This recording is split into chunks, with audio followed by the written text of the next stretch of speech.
Hi, I'm Tom Eschen, and welcome to Power in Politics, the conversation about the issues that are impacting you the most with the people that are making the decisions, those that are holding them accountable, and everyone in between along the way as well. Today, we speak with Walter Masterson. He was one of 18 people that were arrested at the New York State Capitol last week, protesting the proposal by Governor Hochul to roll back the CLCPA, New York's climate law. Now, Walter Masterson also has more than 1 million subscribers and follows on his social media platforms. He has a YouTube channel, everything in between, talking about political satire and much more. But in this case, talking pretty seriously his thoughts about Hochul and her proposal to roll back the CLCPA. Walter Masterson joins us here today, fresh off of his arrest at the New York State Capitol. Take us inside the chamber there, if you will, and right near the war room, as we know, outside the governor's door. What was happening and why were you there? Okay, so a bunch of climate groups went there to stage a protest in front of Kathy Hochul's office. Our plan was to block her office, shut it down, get arrested. And this is over her gutting the CLCPA. Yep. New York State has incredible climate legislation. New York State has incredible protection for our natural water. It's great. It's a great place to live. These things that make New York State awesome. She wants to gut the CLCPA. Now, Kathy Hochul has already, approved plans to put a pipeline through New York City. She doesn't need to gut the CLCPA. So she wants to do this because she wants to do a lot more than just put a pipeline in New York City. She wants AI data centers in your backyard. She wants to, and this is with the Democratic legislature. Democrats are the majority here. We're not some purple state where we have to give in to the other side on certain issues. This is New York. We have a very good majority there. CPA was put into practice, signed into law by Andrew Cuomo. So all she had to do was just not gut the CLCPA and not be a worse governor than Andrew Cuomo. The data center issue I picked up on there. She's mentioned that she thinks they should pay for the energy that they contribute or that the energy the grid goes to. What about the data center are you concerned about? That I know that's outside the scope of this conversation, but I just want to follow up. Well, no. It actually very much relates to it. I mean, gutting the CLCPA gives her leeway to drill a lot more. It gives her leeway to move away from electrifying New York, moving away from solar and wind. And there's a lot of issues that people have with data centers. People's energy bills go up. It uses municipal water. It would be nice if there was a data center that didn't pull from the local grid and raise your electricity bill. It'd be nice if those things existed. There's some that have a closed loop with regards to water but that's few and far between. You don't need, if she wanted to build a fully renewable green AI data center, she wouldn't be trying to gut the CLCPA. Her reasonings. Let's start. I know you've done a lot on tariffs. She talks a lot about tariffs being one of the factors that she wants to change some things. You know what? I mean, listen, tariffs are great when they're applied specifically in certain areas. I don't think she's gutting the CLCPA because of tariffs. I think Donald Trump is providing excellent cover for what she's doing because she was able to play up when her PR, when she put a pipeline through New York City, or approved plans for a pipeline. The chatter was, Donald Trump's just coercing her into doing this. We're now seeing that that's not so much the case. She's not really being coerced into putting this, doing all of this. There's no public fight between her and Trump. There's been no reports of the two of them locking horns on issues of oil and gas. What about the canceling of wind, solar projects, or the federal government? Maybe not cancel is the right word, but pulling funding. That project was underway, And yeah, there was no, I don't see, that was one thing, but that's not, she already did that. We weren't even protesting the pipeline the other day. We were Right. protesting, we've accepted that that's something that she's doing, and we have to live with this pipeline that's going to go through New York City. So the fact is she wants to do a lot more. And I mean, and if it's a thing of, hey, Donald Trump is trying to railroad me, I need support from local activists, that is a much different conversation than, you know what, hey, I'm just giving in. Because if this falls, if she does this, all of the other Democrats and Republicans that want to backslide on issues of climate and pollution, it gives them permission around the rest of the United States. Do you think the governor ever tried, the legislature ever tried to implement the CLCPA? Really gave it a go? I mean, that's a whole different conversation of, are we building enough green infrastructure? Or is Biden's, was Biden's infrastructure investments, was the money making it here? That's a great conversation to have of whether we're doing enough. But we're having the opposite conversation with Hochul now. It's not, are we doing enough? It's, can we not destroy the things that we already made? Like, can we not destroy the progress we've already made on this issue? This is something that should have been settled. Cuomo signed this into law, and it was signed into law because there was huge support amongst New York State to electrify our grid and move off of fossil fuels into, solar, wind, and things like that. You're alluding to it here, and I think it's a political move, right? On the spectrum, because you referenced Cuomo and the type of governor he was, and she's been the governor now for 4 or 5 years. For her politically, where does this put her? Because now I think it's interesting you mentioned, there hasn't been too many front-facing squabbles with Donald Trump. There's some rhetoric, I guess you could say, out there. But you also have Zohran Mamdani. Where is she on that spectrum? With this in mind, with this issue in mind? Wherever she goes. So let's just assume that she is doing this, your argument that she's doing this for New York State to create jobs. These oil and gas projects don't create a lot of jobs. They create a few hundred permanent jobs and maybe a little bit more in seasonal employment. To do all of that for some seasonal employment and a few hundred permanent jobs is not worth it in any case. It's not worth poisoning our air and poisoning our access to clean water for a few hundred jobs. These oil and gas projects historically don't bring a lot of jobs, and they wind up raising our energy bills the more we're reliant on fossil fuels.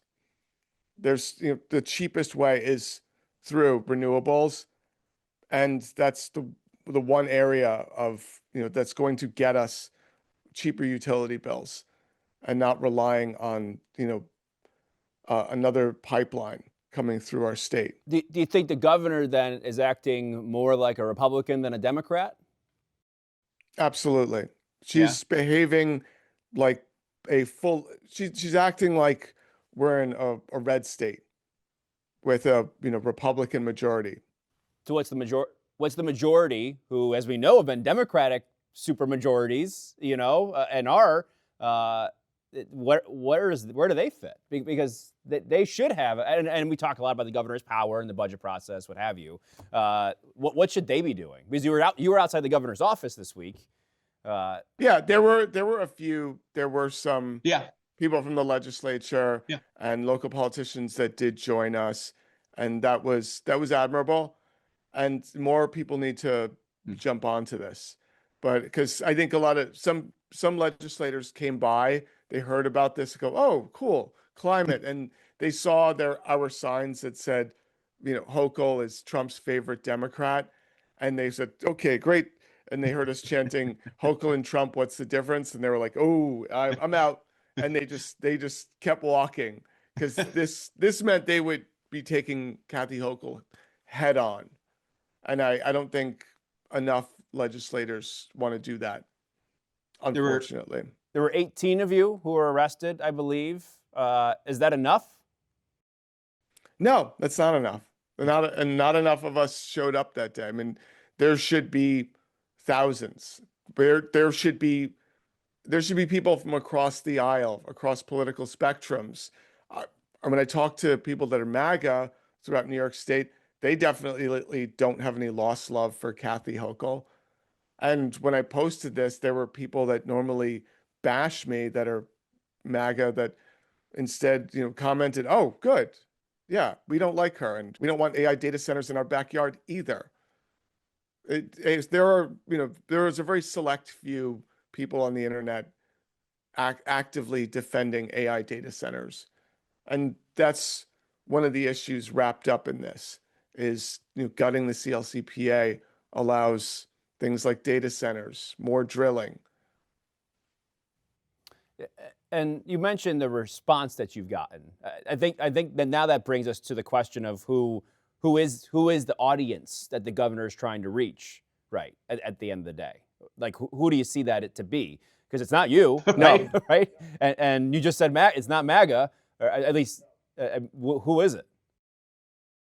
It's her donors. Hmm. It's the people at the top. I don't really hear, I mean, if you were to travel New York State and go through purple districts, red districts, blue districts, you wouldn't hear a lot of people going rah rah, more data centers in New York City. Let's open the way for AI and crypto to come through my neighborhood and raise my utility bills and take municipal water. In terms of the method here, of the way you put out your content, where do arrests like this fit? This kind of outward protesting, because obviously you do the interviews, TikToks.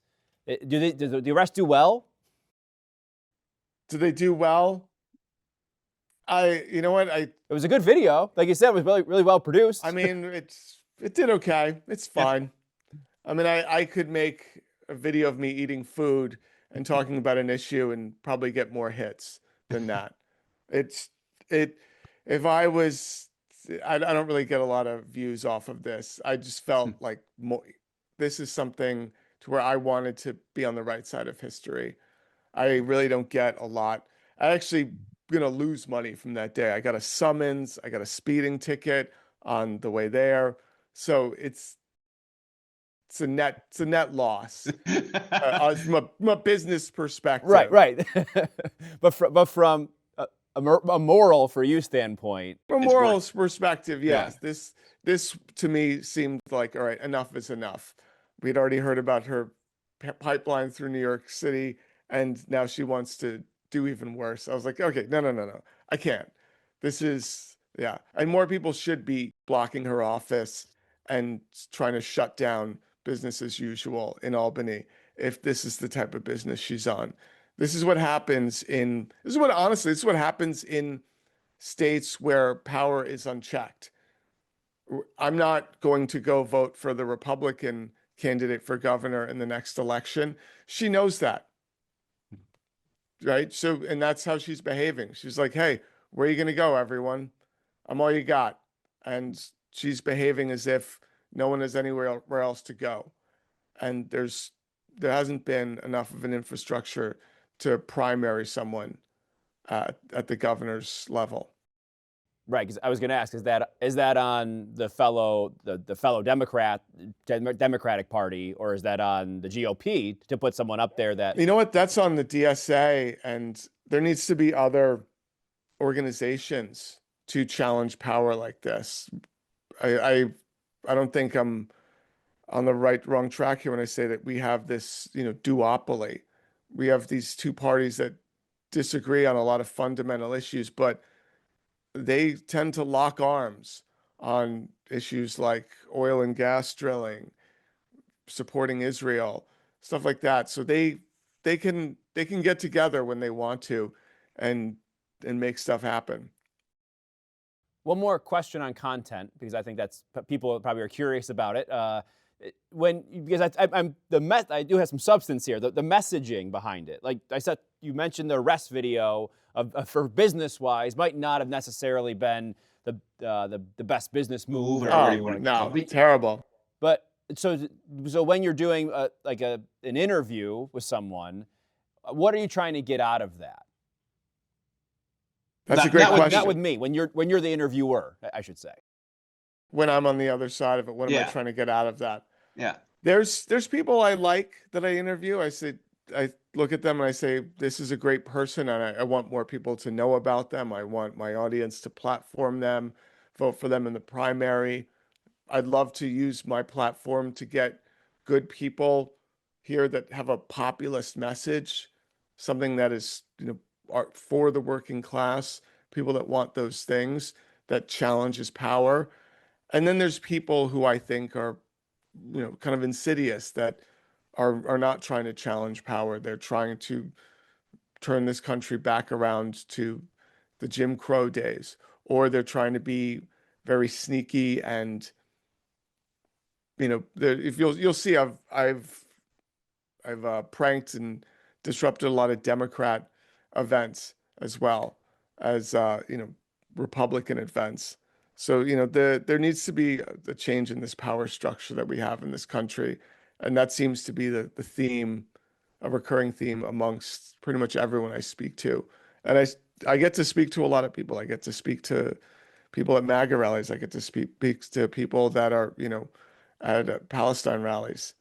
So I run the gamut, and we, at the end of the day, it's like there's something wrong with the power structure here, and hopefully I want to change that with the silly, mediocre videos that I make. You probably, I will say, you think about, you meet people, and that always, there is an educational, like a human, what humans are, right? I'm sure you've picked up a lot on society, I'd imagine. Oh yeah, you get to see people, and it sometimes it's very surprising. There are people who I disagree with wholeheartedly, and who they are personally does not match the political beliefs they espouse. And sometimes it's very unbalanced. Sometimes I've met a lot of people that do not know which party they're supporting. They don't know much about the party they seem to support. I've met a lot of people that are Trump supporters that personally they would help an immigrant if they found them, but then they would literally, go out and vote for someone that wants to round them up and send them to death camps in El Salvador. So, people are funny and very confusing at times. You're trying, and we should see that, right? That's part of our job as people that create this and provide that audience. I had one more, and you talked about the DSA, and in terms of the climate deal right now, should Zohran Mamdani be more outspoken about this? About what? The CLCPA? About the governor looking to roll it back. He definitely should. He should definitely be. Right now, I think he is. Right now, I think Zohran has his hands full trying to get Kathy Hochul to raise taxes on the 0.01% in New York State, and have a more progressive tax system. And I think that's where much of his focus is going right now, from what I'm seeing, speaking to members of his administration. And he needs to pressure Kathy Hochul in that regard. So I think he's trying to pressure her in one area, and I think he's just picking his battles for the moment. Sure. And that's just my outside observation. Thanks for listening. Hit the subscribe button right now so you can stay up to date on these news-making conversations about the issues impacting New Yorkers the most: power and politics.